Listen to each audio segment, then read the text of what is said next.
wants to get united. Like, what we gotta do is meet everybody on 149th Street at the bench. Today, I'm gonna want your guys' help with something. In the comments down below, let me know if you think graffiti culture is still very much alive. Let me know in the comments down below, how is it alive? What part of graffiti really has culture? Just the other week, I put out a video talking about how graffiti culture is practically dead nowadays. I gave a bunch of reasons as to the ethics that we've lost over the years, and many times in the past, I've been on record talking about how a lot of people think getting up is making an Instagram post. People seem to have thought that my last video on the topic was to say that graffiti as a whole, as an art form, was dying off. And this is not at all what I meant to say. It's not at all what the video was about. Definitely, nowadays, more than ever, a lot more people are doing graffiti. But where is the culture in it? In my video the other week, I talked about how the ethics and the customs of graffiti artists that used to exist no longer exist. The things that gave us culture in the past are no longer present. The art form is still there, and people still very much partake. People still very much go bombing, but there isn't necessarily a culture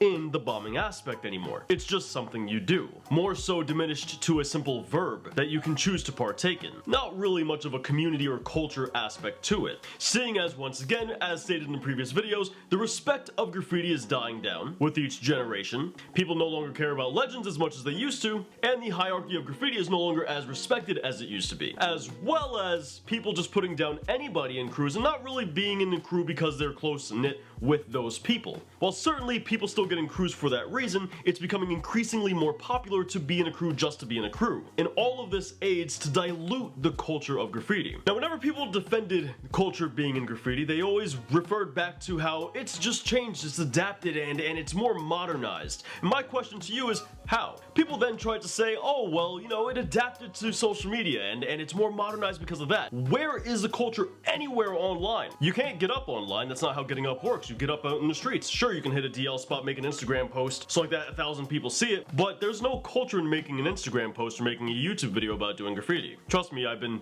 making YouTube videos for the past 12 years, and I haven't seen a glimpse of the culture there. Issa makes kind of a good point here where they talk about how the newer graffiti artists, they don't necessarily have a proper education on the previous legends, and as a result, it's hard for them to know about them in order to give them respect in the first place, which is actually a point I brought up in the first video in this series. But also, being in the very unique position that I'm in, where I'm able to speak to so many new graffiti artists, I can tell you for a fact they definitely do not respect legends. This has become a very popular way of thinking among the new graffiti artists because in their perspective, if that legend isn't active, then they're not relevant. Which, if you ask me, is an extremely foolish way to look at things. Because, well, you know, you can't really expect a 60-year-old with his AARP card in order to try to run away from the cops super reliably. You're not as mobile, you're not as free, you have other responsibilities, you got a family, you got jobs, you got things, you got priorities you gotta care for. And when you're 13, when you're, 15, or 18, 19, 20, without much to really call your own, you don't really care about those things as much. And granted, don't get me wrong, there certainly are like 50-year-olds, 60-year-olds that are still very active. Definitely out there. I have friends that fall into that category, but they're a lot more far few in between. The Pyramid, who left a comment saying how you can still pretty easily meet other graffiti artists. And while sure, in some areas it might be easier than other areas in order to meet graffiti artists, but this is hardly the norm for most graffiti artists. Due to how many more people are doing graffiti nowadays, ironically, a lot of those graffiti artists aren't necessarily writers, which is where all the culture would take place if it still existed.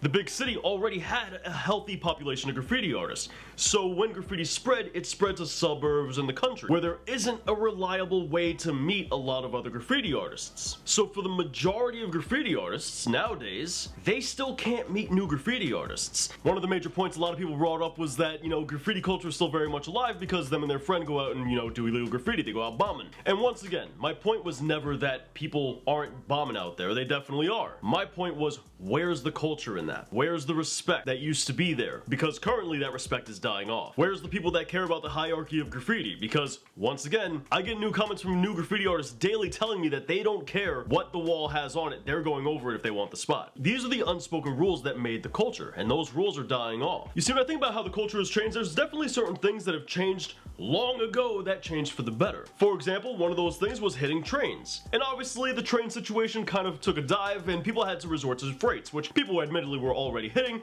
but that's kind of where the last salvation for trains ended up going to. That is a perfectly fine change. That makes perfect sense. It's a necessary change. Another Another change that was probably for the best was having to steal your paint. It was kind of just an arbitrary rule that was more so a necessity because at the time the demographic of a graffiti artist was young kids who didn't have jobs or people who were dead broke poor and as a result couldn't afford paint, so they had to steal it because they didn't have any other option. This was another good and necessary change because, well, as you get more people who begin to do graffiti, obviously that demographic is going to change to people who have money, people who are older. So of course they're going to buy their paint. That's a natural transition, and that makes sense. But when you start to get into the changes of people believing that getting up is a YouTube video or getting up is an Instagram post, well, that doesn't really have any culture in there. Now don't get me wrong, I'm not taking a stab at, sharing your work online, but what I'm saying is there's no culture to that. And these tutorial videos for me don't count. Like, make no mistake, this channel literally is for me to inform and help people who didn't have access to that culture. That way they might be able to spread it in their area. That's what this channel is here for. This channel is here to adapt the mentorship from days long past and make it more accessible so like that people in the country or suburbs who don't know any graffiti artists can learn about this topic, learn about how the culture used to work, learn about the fundamentals of graffiti. That way you can take that information and share it with other people, other graffiti artists that you meet face to face,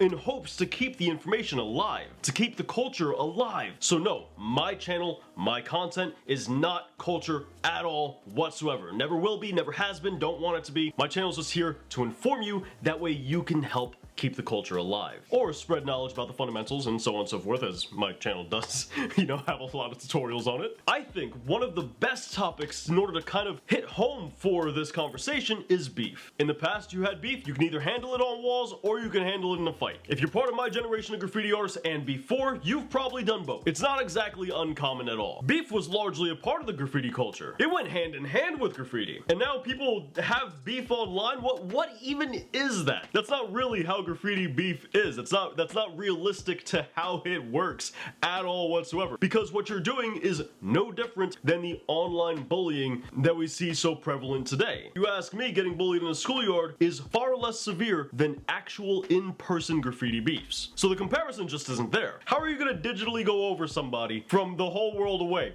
What do you do? Where's the culture in that? That is downright the most toy, stupid, and cowardly thing you can possibly do in graffiti, is have an online beef. So tell me, what part of graffiti has transitioned into the online space and retained its culture? I'm sorry if I got a little into this rant. I really enjoyed this topic, and I hope to hear from you guys in the comments down below, because personally I think graffiti culture is definitely on a decline if it hasn't already died. I don't see how graffiti culture has transitioned to the online space like many people argue it has. If you ask me, that's not at all graffiti culture whatsoever, but I'm open to a discussion, and I hope to hear from you guys in the comments down below. But dudes, you want to learn more about graffiti? You want to learn more about how to do this art form we all love? Check out my ebooks I published. We're actually coming out with a new one, and I'm going to be sharing a lot of information on that one soon. Or you can check out the best how to do graffiti tutorials anywhere online right here, with even more graffiti content right down here. I'll catch you guys next week. Thanks for watching.